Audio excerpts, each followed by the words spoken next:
ಹೇಗೆ ನಮ್ಮ ಆಧಾರಿಗೆ ಒಂದು ಮೊಬೈಲ್ ಲಿಂಕ್ ಇದೆಯೋ ಹಾಗೆಯೇ ಒಂದು ಆಧಾರಿಗೆ ಒಂದು ಅಕೌಂಟ್ ಕೂಡ ಲಿಂಕ್ ಆಗ್ತದೆ. ಇದನ್ನೇ ಆಧಾರ್ ಸೀಡಿಂಗ್ ಅಂತ ಹೇಳುವಂಥದ್ದು ನಾವು.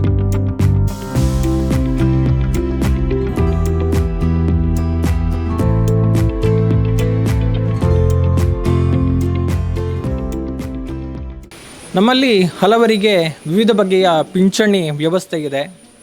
ಇವರಿಗೆ ಆ ಪಿಂಚಣಿ ಎಲ್ಲವೂ ಕೂಡ ಆ ಪಿಂಚಣಿದಾರರು ಕೊಟ್ಟಂತಹ ಖಾತೆಗಳಿಗೆ ಜಮೆಯಾಗ್ತಾ ಇತ್ತು. ಆದರೆ ಇನ್ನು ಮುಂದೆ ಈ ವ್ಯವಸ್ಥೆ ಬದಲಾಗಿದೆ ಎನ್ನುವಂತಹ ಒಂದು ಮಾಹಿತಿ ಇದೆ. ನಮ್ಮ ಆಧಾರ್ ಸಂಖ್ಯೆ ಏನಿದೆ, ಆ ಆಧಾರ್ ಸಂಖ್ಯೆಗೆ ಯಾವ ಬ್ಯಾಂಕಿನ ಒಂದು ಖಾತೆ ಸಂಖ್ಯೆ ಲಿಂಕ್ ಆಗಿದೆಯೋ ಅದೇ ಖಾತೆ ಸಂಖ್ಯೆಗೆ ಪಿಂಚಣಿ ಬರುತ್ತೆ. ಹಾಗಿದ್ದಾಗ ನಮಗೆ ನಮ್ಮ ಆಧಾರ್ ಸಂಖ್ಯೆಗೆ ಯಾವ ಬ್ಯಾಂಕ್ ಖಾತೆ ಲಿಂಕ್ ಆಗಿದೆ ಅನ್ನುವಂಥದ್ದು ಸಾಮಾನ್ಯವಾಗಿ ಗೊತ್ತಿರೋದಿಲ್ಲ. ಆದರೆ ಇನ್ನು ಮುಂದೆ ಪಿಂಚಣಿದಾರರಿಗೆ ಪಿಂಚಣಿ ಬರೋದು ಆ ಆಧಾರ್ ನಂಬರಿಗೆ ಲಿಂಕ್ ಆಗಿರುವಂತಹ ಬ್ಯಾಂಕ್ ಖಾತೆಗೆ. ಅದು ಪೋಸ್ಟಲ್ ಬ್ಯಾಂಕ್ ಅಕೌಂಟ್ ಆಗಿರ್ಬೋದು ಅಥವಾ ರಾಷ್ಟ್ರೀಕೃತ ಬ್ಯಾಂಕ್ಗಳ ಖಾತೆ ಆಗಿರ್ಬೋದು. ಹೀಗೆ ಈ ಹಿಂದೆ ಯಾವುದಕ್ಕೆಲ್ಲ ಬರ್ತಾ ಇತ್ತೋ ಅದು ಆಧಾರ್ಗೆ ಲಿಂಕ್ ಆಗಿದೆಯಾ ಅನ್ನುವಂಥದ್ದನ್ನು ನಾವು ಖಚಿತವಾಗಿ ಹೇಳೋದಕ್ಕೆ ಸಾಧ್ಯ ಇಲ್ಲ. ಇದು ಪಿಂಚಣಿದಾರರಿಗೆ ಒಂದಷ್ಟು ಸಮಸ್ಯೆಯನ್ನು ತಂದೊಡ್ಡಬಹುದು. ಈ ಇಷ್ಟರವರೆಗೆ ಬರ್ತಾ ಇದ್ದಂಥ ಪಿಂಚಣಿ ಇನ್ನು ಮುಂದೆ ನಮ್ಮ ಖಾತೆಗೆ ಬೀಳದೇ ಇರಬಹುದು ಅನ್ನುವಂಥ ಒಂದು ಆತಂಕ ಪಿಂಚಣಿದಾರರನ್ನು ಕಾಡುತ್ತೆ ಅನ್ನುವಂಥದ್ದು. ಹಾಗಾಗಿ ಈ ಒಂದು ಸಮಸ್ಯೆಯನ್ನು ಬಗೆಹರಿಸುವಂಥ ನಿಟ್ಟಿನಲ್ಲಿ ಅಂಚೆ ಇಲಾಖೆ ವಿಶೇಷವಾಗಿ ಒಂದು ಕ್ಯಾಂಪನ್ನು ಮಾಡ್ತಾ ಇದೆ. ಅದು ಆಧಾರ್ ಸೀಡಿಂಗ್ ಕ್ಯಾಂಪ್ ಅನ್ನುವಂಥದ್ದು. ಸೊ ಈ ನಿಟ್ಟಿನಲ್ಲಿ ಹಲವೆಡೆ ಈಗಾಗಲೇ ಈ ಒಂದು ಆಧಾರ್ ಸೀಡಿಂಗ್ ಕ್ಯಾಂಪಿನ ಮೂಲಕ ಈ ಒಂದು ಪಿಂಚಣಿದಾರರಿಗೆ ಅನುಕೂಲ ಮಾಡಿಕೊಡುವಂಥ ಪ್ರಯತ್ನಗಳಾಗ್ತಾ ಇರೋದು. ಹಾಗಿದ್ರೆ ಇದರ ಹಿನ್ನೆಲೆ ಏನು, ಯಾಕಾಗಿ ಈ ಕ್ಯಾಂಪನ್ನು ಮಾಡ್ತಾ ಇದ್ದಾರೆ ಅನ್ನುವಂಥದ್ದು. ಸೊ ಆ ಎಲ್ಲ ನಿಟ್ಟಿನಲ್ಲಿ ಮಾಹಿತಿ ಕೊಡುವಂಥ ಒಂದು ಪ್ರಯತ್ನವನ್ನು ಇದರಲ್ಲಿ ಮಾಡ್ತೇವೆ ಅಂತ ಹೇಳ್ತಾ ಈ ಬಗ್ಗೆ ಇನ್ನಷ್ಟು ಮಾಹಿತಿಯನ್ನು ಪಡೆಯೋಣ ಬನ್ನಿ.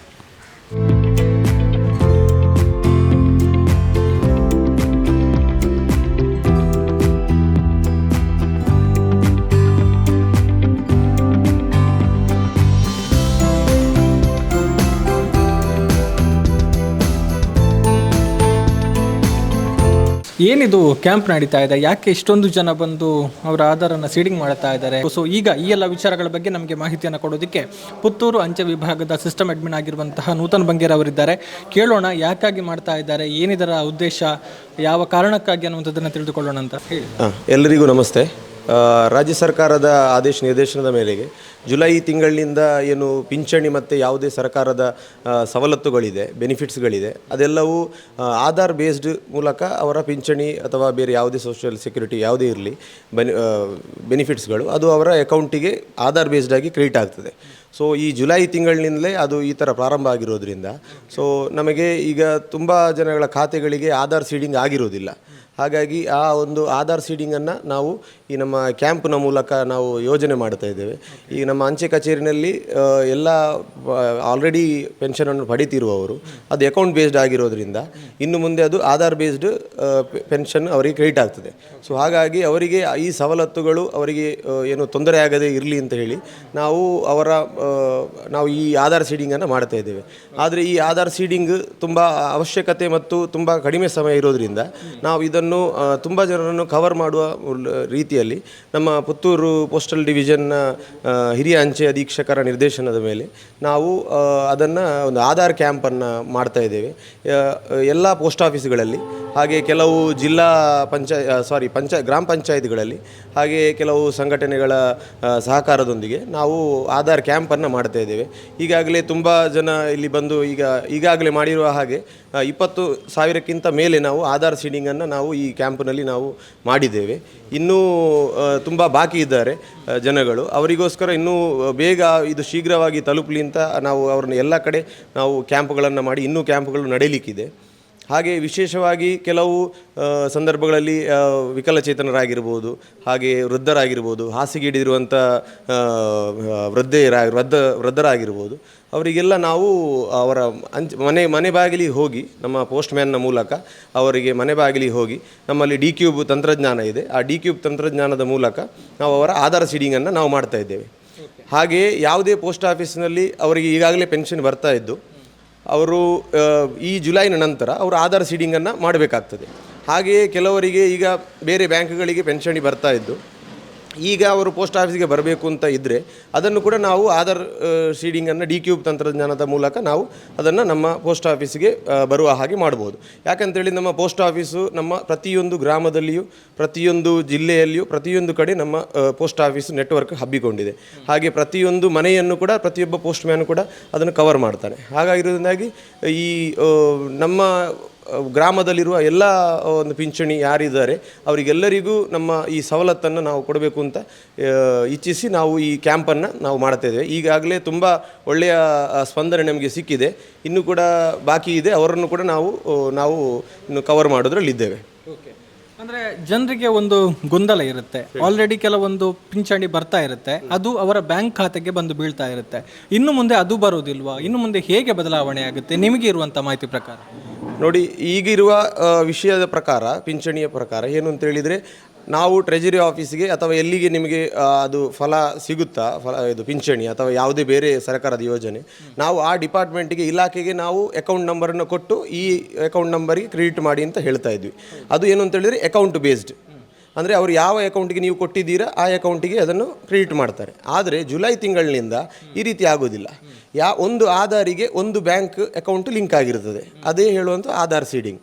ಈಗ ಅವರ ಏನಂತ ಹೇಳಿದರೆ, ಈಗಾಗಲೇ ಪಿಂಚಣಿ ಅವರಿಗೆ ಪೋಸ್ಟ್ ಆಫೀಸಿಗೆ ಬರ್ತಾ ಇದ್ರೂ ಕೂಡ ಅದು ಜುಲೈನ ನಂತರ ಅದು ಬೇರೆ ಕಡೆ ಹೋಗುವ ಸಾಧ್ಯತೆ ಇದೆ. ಯಾಕಂತ ಹೇಳಿದರೆ ಹೆಚ್ಚಿನವರಿಗೆ ಇದು ಈ ಆಧಾರ್ ಸೀಡಿಂಗ್ ಯಾವುದಕ್ಕೆ ಆಗಿದೆ ಅಂತ ಗೊತ್ತಿಲ್ಲ. ಹೇಗೆ ನಮ್ಮ ಆಧಾರಿಗೆ ಒಂದು ಮೊಬೈಲ್ ಲಿಂಕ್ ಇದೆಯೋ ಹಾಗೆಯೇ ಒಂದು ಆಧಾರಿಗೆ ಒಂದು ಅಕೌಂಟ್ ಕೂಡ ಲಿಂಕ್ ಆಗ್ತದೆ. ಇದನ್ನೇ ಆಧಾರ್ ಸೀಡಿಂಗ್ ಅಂತ ಹೇಳುವಂಥದ್ದು ನಾವು. ಸೊ ಹಾಗಾಗಿ ಈಗ ಏನಂತ ಹೇಳಿದರೆ, ಆಲ್ರೆಡಿ ಬರ್ತಾ ಇದ್ರೂ ಕೂಡ ಅವರಲ್ಲಿರುವ ಅದು ಸಂಶಯ, ಅದನ್ನು ನೀವು ಸರಿಪಡಿಸ್ಕೊಳ್ಬೇಕು, ಡೌಟನ್ನು ನೀವು ಕ್ಲಿಯರ್ ಮಾಡಬೇಕು. ಏನು ಅಂತ ಹೇಳಿದರೆ, ನಿಮ್ಮ ಯಾವ ಆಧಾರಿಗೆ ಯಾವ ಬ್ಯಾಂಕ್ ಅಕೌಂಟು ಅದಕ್ಕೆ ಲಿಂಕ್ ಆಗಿದೆ ಅಂತ ನೋಡಬೇಕು. ನಾವು ಏನು ಅಂತ ಹೇಳಿದರೆ, ಆಲ್ರೆಡಿ ನಮ್ಮ ಪೋಸ್ಟ್ ಆಫೀಸ್ನಲ್ಲಿ ಪಿಂಚಣಿಯನ್ನು ಪಡೆಯುತ್ತಿರುವವರನ್ನು ನಾವು ಗುರುತಿಸಿ ಅವರ ಆಧಾರ್ ಸೀಡಿಂಗ್ನ ನಮ್ಮ ಪೋಸ್ಟ್ ಆಫೀಸ್ನ ಖಾತೆಗೆ ನಾವು ಮಾಡುವಂತೆ ಈ ಆಧಾರ್ ಸೀಡಿಂಗ್ ಅಭಿಯಾನದ ಮೂಲಕ ನಾವು ಮಾಡ್ತಾ ಇದ್ದೇವೆ. ಹಾಗಾಗಿ ಇದೊಂದು ಕ್ಲಿಯರ್ ಏನು ಅಂತ ಹೇಳಿದರೆ, ಈಗಾಗಲೇ ಅವರಿಗೆ ಪಿಂಚಣಿ ಬರ್ತಾ ಇದ್ರೂ ಅದು ಅಕೌಂಟ್ ಬೇಸ್ಡ್ ಆಗಿರುತ್ತದೆ. ಆಧಾರ್ ಬೇಸ್ಡ್ ಇನ್ನು ಮುಂದೆ ಆಗಿರೋದ್ರಿಂದ ಅದು ನಿಮ್ಮದು ಬೇರೆ ಕಡೆ ಹೋಗುವ ಸಾಧ್ಯತೆಗಳು ಇವೆ.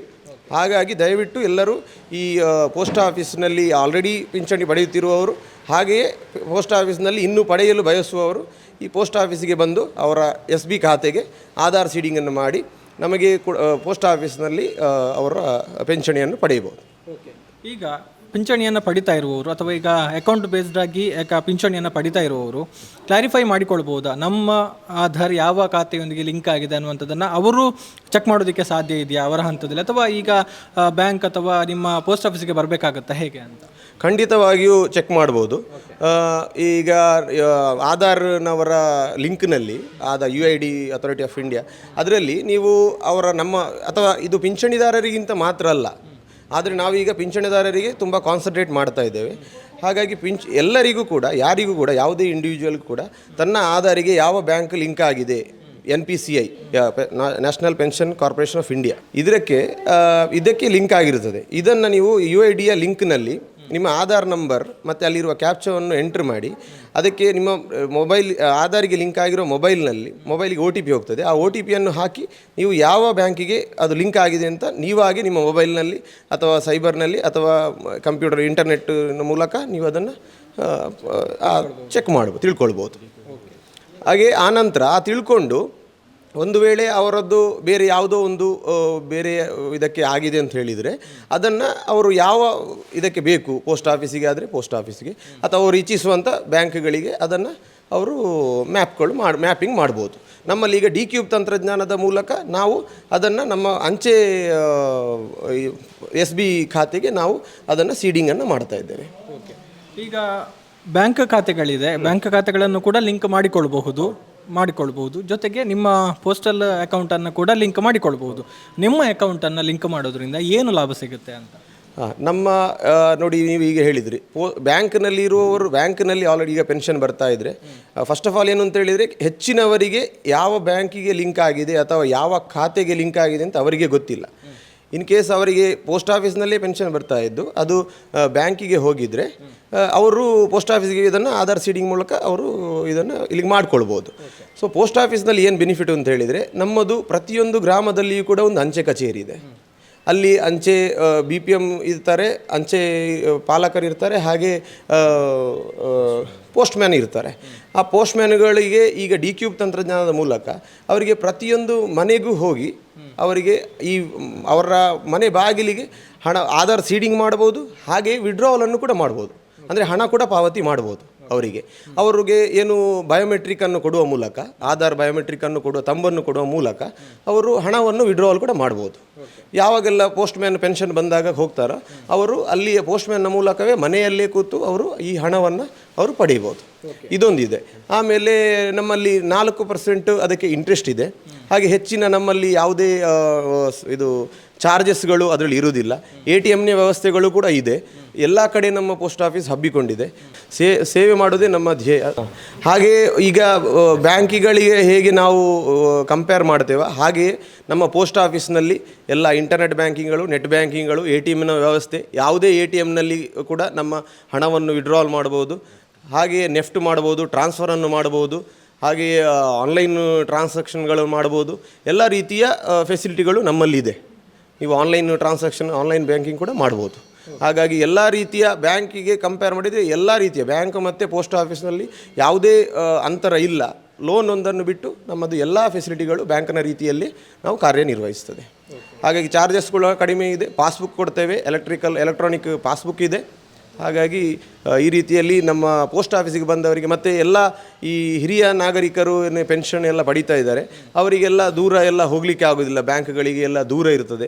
ಅವರು ಒಂದು 100-200 ರೂಪಾಯಿ ಆಟೋಗೆ ಖರ್ಚು ಮಾಡಿ ಹೋಗಬೇಕು. ಕೆಲವರು ರಿಮೋಟ್ ಏರಿಯಾದವರಿಗೆ ಬರಲಿಕ್ಕೆ ಆಗೋದಿಲ್ಲ.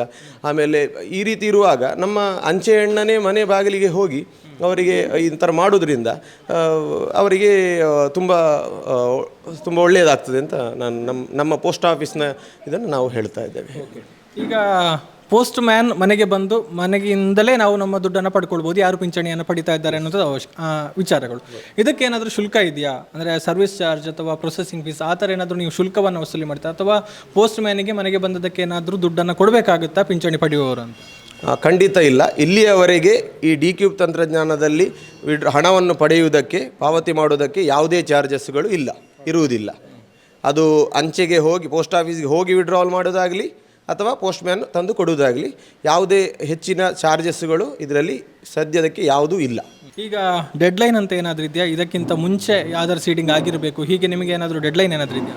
ನಮಗೆ ಡೆಡ್ಲೈನಿಗಿಂತ ಆ್ಯಕ್ಚುಲಿ ನಮಗೆ ಹೇಳಿರುವಂತೆ ನಮಗೆ ಡೆಡ್ಲೈನ್ ಮೊದಲೇ ಕೊಟ್ಟಿದೆ, ಕಳೆದೋಗಿದೆ. ಆದರೆ ಏನು ವಿಷಯ ಏನು ಅಂತೇಳಿದರೆ, ನಮಗೆ ಸರ್ಕಾರದಿಂದ ಅಥವಾ ಇಲ್ಲಿಂದ ಜಿಲ್ಲಾಡಳಿತದಿಂದ ತಿಳಿದು ಬಂದದೇನು ಅಂತೇಳಿದರೆ, ಈ ತಿಂಗಳಿನಿಂದ ಅವರಿಗೆ ಪೆನ್ಷನ್ ಸ್ಟಾಪ್ ಆಗ್ತದೆ. ಅಂದರೆ ಸ್ಟಾಪ್ ಆಗ್ತದೆ ಏನು ಅಂತ ಹೇಳಿದರೆ, ಅವರದ್ದು ಆಧಾರ್ ಸೀಡ್ ಆಗದಿದ್ದರೆ ಸ್ಟಾಪ್ ಆಗ್ತದೆ. ಆಧಾರ್ ಸೀಡ್ ಆಗಿದ್ದರೆ ಅದು ಯಾವ ಆಧಾರ್ ಸೀಡ್ ಆಗಿದೆ ಅದಕ್ಕೆ ಆ ಪೆನ್ಷನ್ ಹೋಗ್ತದೆ. ಹಾಗಿರುವಾಗಿ ಇದು ಪೋಸ್ಟ್ ಆಫೀಸ್ನಲ್ಲಿ ಆಲ್ರೆಡಿ ಪಿಂಚಣಿ ಪಡೆಯುತ್ತಿರುವವರು ಅವ್ರೇನು ಅಂದ್ಕೊಳ್ತಾರೆ ಅಂತೇಳಿ, ನಂದು ಪಿಂಚಣಿ ಬರ್ತಾ ಇದೆ, ನನಗೇನು ಸಮಸ್ಯೆ ಇಲ್ಲ ಅಂತ. ಆದರೆ ಅದು ಬೇರೆ ಎಲ್ಲಿಯೋ ಒಂದು ಕೆಂಡು ಕೇಳರಿಯಾದ ಎಲ್ಲ ಇದಕ್ಕೆಲ್ಲ ಹೋಗ್ಬೋದು. ಹಾಗಾಗಿ ಅವರಿಗೆ ಸಮಸ್ಯೆ ಆಗಬಾರ್ದು. ಆ ಸಮಸ್ಯೆಯನ್ನು ನಾವು ಅರಿತುಕೊಂಡು ನಾವು ನಮ್ಮ ಪೋಸ್ಟ್ ಆಫೀಸ್ ಬರುವ ಕಸ್ಟಮರ್ಗಳಿಗೆ ಯಾವುದೇ ತೊಂದರೆ ಆಗಬಾರ್ದು ಅಂತ ಈ ರೀತಿಯ ನಾವೊಂದು ಕ್ಯಾಂಪನ್ನು ಆಯೋಜಿಸಿದ್ದೇವೆ. ಅಂಥ ಅವಕಾಶಗಳಿದೆಯಾ? ಅಂದರೆ ಯಾವುದೋ ಖಾತೆಗೆ ಹೋಗಿ ದುಡ್ಡು ಬೀಳುವಂಥ ಒಂದು ಚಾನ್ಸಸ್ ಇದೆಯಾ? ಅದು ಹೇಗಿರುತ್ತೆ ಅಂತ? ತುಂಬ ಉದಾಹರಣೆಗಳಿವೆ. ನಾವು ಈಗ ಗ್ರೌಂಡಲ್ಲಿ ನೋಡಿರುವ ಹಾಗೆ ತುಂಬ ಇದು ಉದಾಹರಣೆ ಇವೆ. ಏನು ಅಂತ ಹೇಳಿದರೆ, ನಾನೊಂದು ಎಕ್ಸಾಂಪಲ್ ಹೇಳಬೇಕು ಅಂತ ಹೇಳಿದರೆ, ಏರ್ಟೆಲ್ ಪೇಮೆಂಟ್ ಬ್ಯಾಂಕ್ ಅಂತ ಇತ್ತು. ಯಾವುದೇ ಒಬ್ಬ ಒಂದು ಸಿಮ್ಮನ್ನು ಖರೀದಿ ಮಾಡಿದರೆ ಅದರ ಜೊತೆಯ ಆಧಾರ್ ಲಿಂಕ್ ಅದಕ್ಕೆ ಆಗಿರುತ್ತದೆ.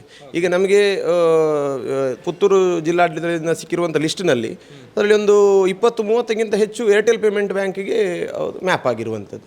ಸೊ ಅವರು ಏರ್ಟೆಲ್ ಪೇಮೆಂಟ್ ಬ್ಯಾಂಕಿಂದ ಹೇಗೆ ವಿಡ್ರಾವಲ್ ಮಾಡ್ತಾರೆ, ನಾಳೆ ಪೆನ್ಷನ್ ಹೋದರೆ ಅವರು ಹೇಗೆ ಅದನ್ನು ತಗೊಳ್ತಾರೆ ಅಂತ ನಮಗೂ ಗೊತ್ತಿಲ್ಲ. ಅವರು ಹೇಗೆ ಮಾಡ್ತಾರೆ ಅಂತ ನಮ್ಗೆ ಗೊತ್ತಿಲ್ಲ. ಈ ರೀತಿಯ ಅವರಿಗೆ ಸಮಸ್ಯೆಗಳು ಇರೋದ್ರಿಂದ ನಾವು ಅವರ ಸಮಸ್ಯೆಯನ್ನು ನಮ್ಮ ಸಮಸ್ಯೆ ಅಂತ ನಾವು ತಗೊಂಡು ನಾವು ಅವರಿಗೆ ಅದನ್ನು ಅವರಿಗೆ ಹೆಲ್ಪನ್ನು ಮಾಡಲಿಕ್ಕೆ ನಾವು ಈಗ ಈ ಕ್ಯಾಂಪ್ಗಳನ್ನು ಮೂಲಕ ಮಾಡಿ ಅವರನ್ನು ನಮ್ಮ ಪೋಸ್ಟ್ ಆಫೀಸಿನ ಖಾತೆಗೆ ನಾವು ಅದನ್ನು ಸೀಡಿಂಗ್ ಮಾಡುವ ಕೆಲಸವನ್ನು ಮಾಡ್ತಾ ಇದ್ದೇವೆ. ಓಕೆ. ಈಗ ರಾಷ್ಟ್ರೀಕೃತ ಬ್ಯಾಂಕ್ಗಳಲ್ಲಿ ಅಕೌಂಟ್ ಇದೆ, ಪೋಸ್ಟ್ ಆಫೀಸ್ನಲ್ಲಿ ಅಥವಾ ಪೋಸ್ಟಲ್ ಅಕೌಂಟ್ ಇಲ್ಲ.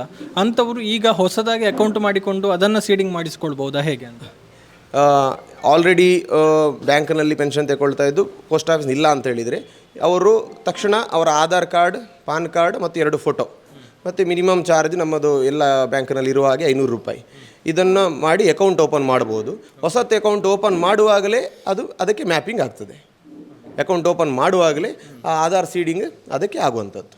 ಹಾಗಾಗಿ ಆ ಥರ ಇದ್ದರೆ ದಯವಿಟ್ಟು ಯಾರಿಗಾದರೂ ಪೋಸ್ಟ್ ಆಫೀಸಿಗೆ ಅವರ ಪೆನ್ಷನ್ ಬರಬೇಕು ಅಂತ ಇದ್ದರೆ ಅಂಥವರು ಈ ನಿಮ್ಮ ಹತ್ತಿರದ ಪೋಸ್ಟ್ ಆಫೀಸಿಗೆ ಹೋಗಿ ನಿಮ್ಮ SB ಖಾತೆಯನ್ನು ಓಪನ್ ಮಾಡೋದ್ರ ಮೂಲಕ ಈ ಸವಲತ್ತನ್ನು ನೀವು ಪಡ್ಕೊಳ್ಬೋದು. ಪಿಂಚಣಿಯನ್ನು ನಿಮ್ಮ ಪೋಸ್ಟ್ ಆಫೀಸ್ನ ಅಕೌಂಟಿಗೆ ಪಡ್ಕೊಳ್ಬೋದು. ಆಲ್ರೆಡಿ ಈಗ ಬೇರೆ ಬ್ಯಾಂಕಿಗೆ ಮ್ಯಾಪ್ ಆಗಿರೋದನ್ನು ಕೂಡ ಪೋಸ್ಟಲ್ ಅಕೌಂಟಿಗೆ ಡೈವರ್ಟ್ ಮಾಡಿಕೊಳ್ಬೋದು. ಖಂಡಿತ ಮಾಡ್ಕೊಳ್ಬೋದು. ಇದೇ ಈ ಆಧಾರ್ ಸೀಡಿಂಗ್ನ ನಾವು DCube ಏನು ಮಾಡ್ತಾ ಇದ್ದೇವೆ ಅದೇ ನಾವು ಅದನ್ನು ಶೋರ್ ಮಾಡ್ತಾ ಇದ್ದೇವೆ. ನಿಮಗೆ ಪೋಸ್ಟ್ ಆಫೀಸಿಗೆ ಆದರೆ ಪೋಸ್ಟ್ ಆಫೀಸಿಗೆ. Thank you sir. Thank you. Yes, ನಿಮ್ಮ ಪ್ರಯತ್ನಗಳು ಯಶಸ್ವಿಯಾಗಲಿ ಅನ್ನೋಂಥದ್ದು ನಮ್ಮ ಹಾರೈಕೆಗಳು ಕೂಡ. ಎಸ್, ಈಗ ಇನ್ನಷ್ಟು ಮಾಹಿತಿಯನ್ನು ಕೊಡೋದಕ್ಕೆ ಪುತ್ತೂರು ಅಂಚೆ ವಿಭಾಗದ ವಿಭಾಗೀಯ ತರಬೇತುದಾರರಾಗಿರುವಂಥ ರೋಹನ್ ಲೂಯಿಸ್ ಅವರಿದ್ದಾರೆ. ಅವ್ರ ಜೊತೆ ಒಂದಷ್ಟು ಮಾಹಿತಿಯನ್ನು ಪಡೆಯೋಣ. ನಮಸ್ತೆ ಸರ್. ನಮಸ್ತೆ. ಎಸ್, ಈಗ ಹೇಳಿದ್ರು ಪಿಂಚಣಿಗೆ ಆಧಾರ್ ಸೀಡಿಂಗ್ ಇರುವ ಅಕೌಂಟಿಗೆ ದುಡ್ಡು ಬರುತ್ತೆ ಅನ್ನುವಂಥದ್ದು.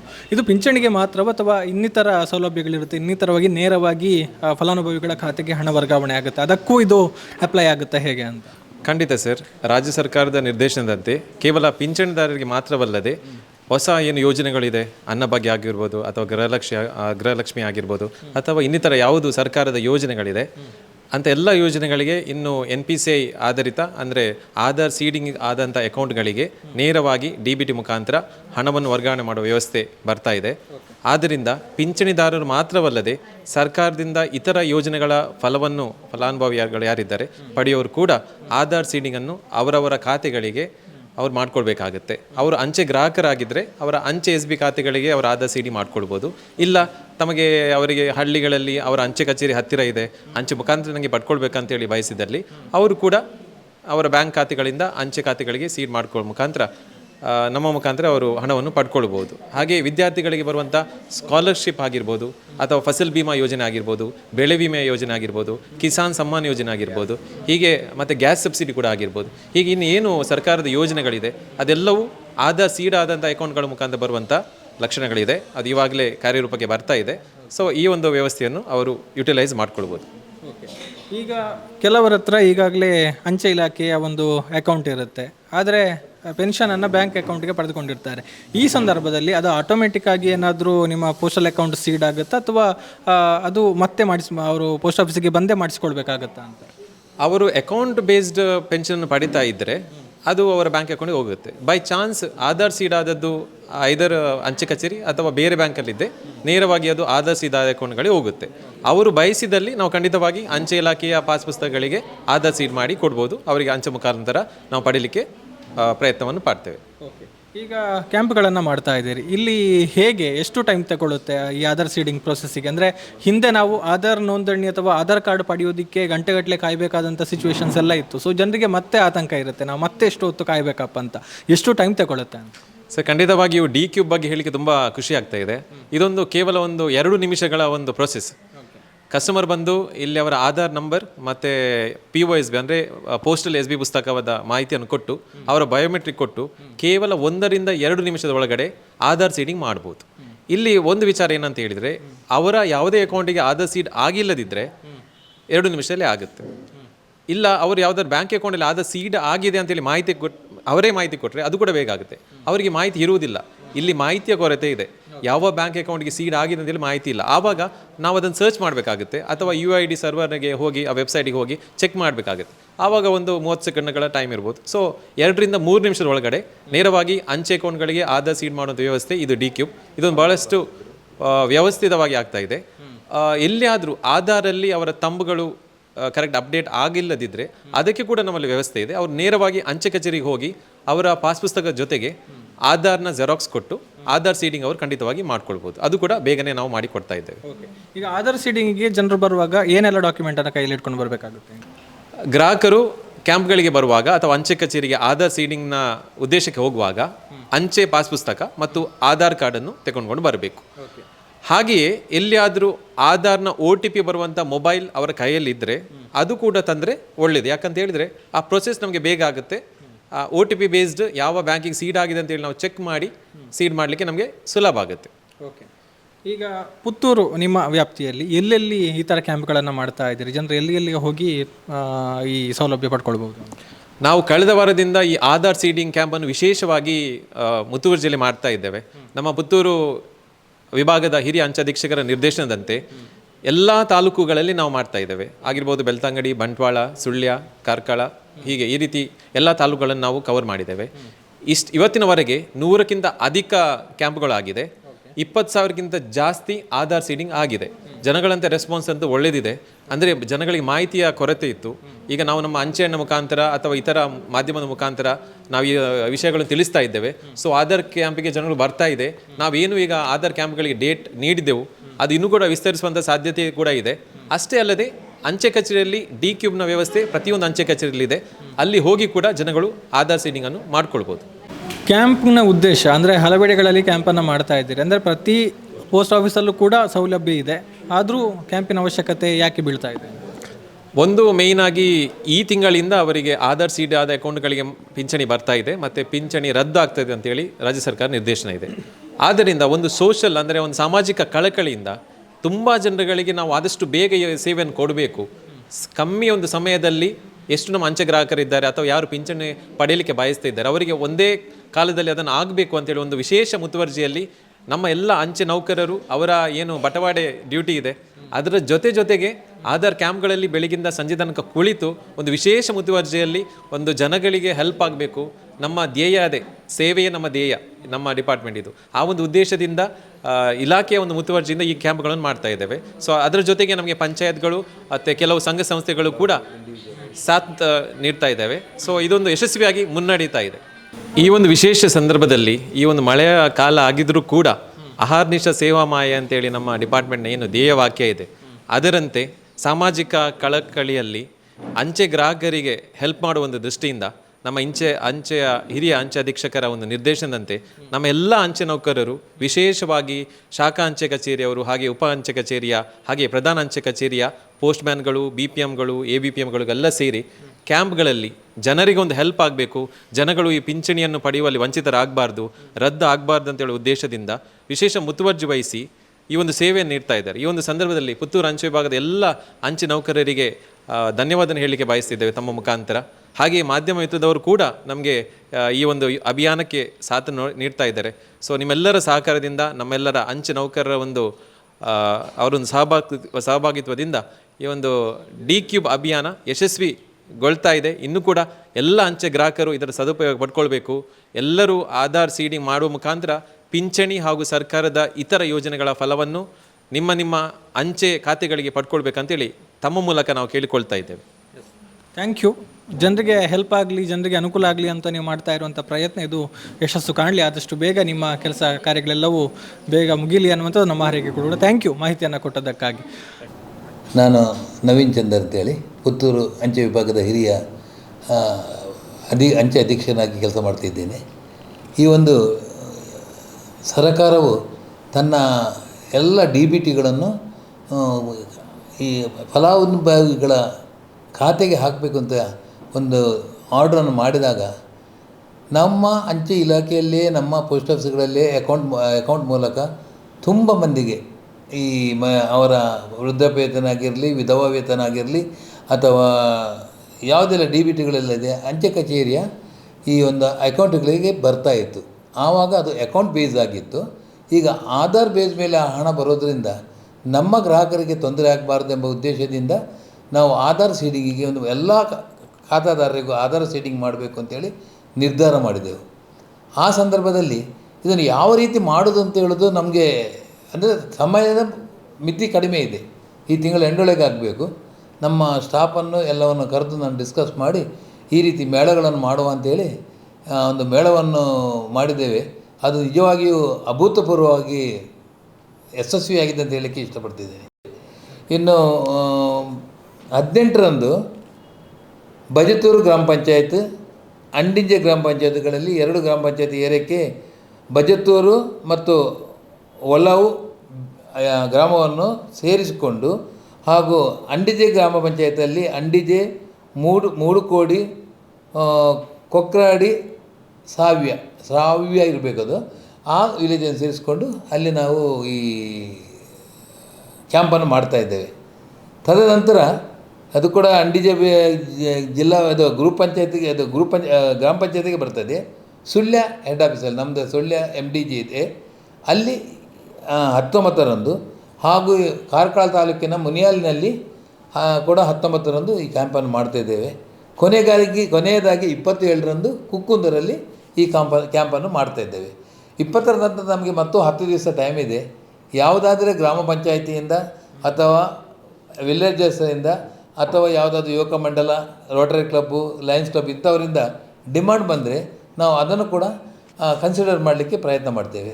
ಈ ಒಂದು ಹೊಸದಾಗಿ ಬರ್ತಾ ಇರುವಂತಹ ಯೋಜನೆ ಏನಿದೆ ಅಂದರೆ ಆಧಾರ್ ಸೀಡಿಂಗ್ ಅಕೌಂಟ್ಗಳಿಗೆ ಪಿಂಚಣಿ ಬರುವಂತಹ ಯೋಜನೆ, ಇದಕ್ಕೆ ಬೇಕಾದಂತಹ ಒಂದು ವ್ಯವಸ್ಥೆಗಳನ್ನು ಈಗ ಅಂಚೆ ಕಚೇರಿಯ ಮೂಲಕ ಅಂದರೆ ಅಂಚೆ ಇಲಾಖೆಯ ಮೂಲಕ ವಿವಿಧ ಕ್ಯಾಂಪುಗಳ ಮೂಲಕ ಈ ಆಧಾರ್ ಸೀಡಿಂಗ್ ಪ್ರಕ್ರಿಯೆಯನ್ನು ಮಾಡ್ತಾ ಇದ್ದಾರೆ. ಇವರು ಹೇಳಿದ ಹಾಗೆ ಹೆಚ್ಚಿನ ಜನರಿಗೆ ಗೊತ್ತಿಲ್ಲ ನಮ್ಮ ಆಧಾರ್ ನಂಬರಿಗೆ ಯಾವ ಬ್ಯಾಂಕ್ ಅಕೌಂಟ್ ಲಿಂಕ್ ಆಗಿದೆ ಅನ್ನುವಂಥ. ಸೊ ಅದನ್ನು ತಿಳಿದುಕೊಳ್ಳುವ ಜೊತೆಗೆ ಒಂದು ಸುರಕ್ಷಿತವಾದ ಒಂದು ವ್ಯವಸ್ಥಿತವಾದ ಒಂದು ಪಿಂಚಣಿ ವ್ಯವಸ್ಥೆಯನ್ನು ಪಡೆಯುವಂತಹ ವ್ಯವಸ್ಥೆ ಅಂಚೆ ಕಚೇರಿಗಳ ಮೂಲಕ ಇದೆ. ಸೊ ಈ ಒಂದು ವ್ಯವಸ್ಥೆಯ ಪ್ರಯೋಜನವನ್ನು ಎಲ್ಲರೂ ಕೂಡ ಪಡೆದುಕೊಳ್ಳಿ ಅನ್ನುವಂಥ ಒಂದು ಮಾತಿನೊಂದಿಗೆ ಸಮದ್ ಕುರಿಯ ಜೊತೆಗೆ ಗೌತಮ್ ಶೆಟ್ಟಿ, ಸುದ್ದಿ news, Puttur.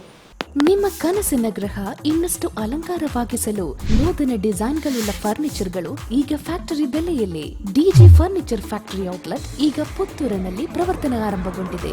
ವಾರ್ಡ್ರೋಬ್ಗಳು, bedroom set, sofa set, wooden ಕೋಟ್ಗಳು, ಕಿಚನ್ ಡೈನಿಂಗ್ ಸೆಟ್ಗಳು, ಸ್ಟಡಿ ಟೇಬಲ್ ಗಳಂತಹ ಮುಂತಾದ ಎಲ್ಲ ರೀತಿಯ ಫರ್ನಿಚರ್ ಈಗ ಫ್ಯಾಕ್ಟರಿ ಬೆಲೆಗೆ. ಕನಸಲು ಇಲ್ಲದಂತಹ ಈ ರಿಯಾಯಿತಿ ಬೆಲೆ ಪ್ರಯೋಜನ ಪಡಿಸಿಕೊಳ್ಳಲು ಸಂದರ್ಶಿಸಿ DJ furniture factory outlet, Rahim's complex near Darbe circle, Puttur. Suddi channel, ಕ್ಷಣ ಕ್ಷಣದ ಸುದ್ದಿಗಾಗಿ.